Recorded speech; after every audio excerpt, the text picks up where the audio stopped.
Hi mga katropa, this is my day in a life and life in my day. Ewan ko kung ano ba yan. Bahala na kayo kung anong kasunod niyan. Bago nga pala ako matulog kagabi, naisipan ko mag-swimming. Kasi today is Mother's Day. Happy Mother's Day sa ating lahat mga ina. At sa lahat na nagpapakaina dyan, mabuhay po tayong lahat hanggat gusto natin.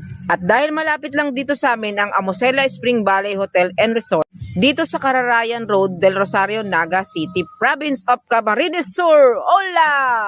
Mabuhay Pilipinas! Dahil may ganito tayo. Yeah. At syempre, sinara ko na nga pala yung pinto namin dyan. Sinicure ko na walang makakapasok na kahit sino. Sobrang init nga talaga ng panahon kaya kahit 2 oras magbabad tayo swimming pool. Tara na, go! Bigla ko tuloy na miss ang mama ko. Happy Mother's Day sa'yo, mama ko. Mahal na mahal kita. Thank you sa lahat-lahat, sa sakripisyo, sa pagmamahal, sa pag-uunawa, lalo na sa pagiging ama at ina mo sa aming magkakapatid. Napalaki mo kami ng maayos, magalang, at may respeto sa kapwa-tao. Lalong-lalo na may takot sa itaas, sa ating ama na lumikha. At sa atin naman mga anak, always honor your parents. Ay, honor pala. Sorry. Andito na nga pala tayo sa ano ba yan? Hindi nawawala talaga yung pagkabulbulol ko.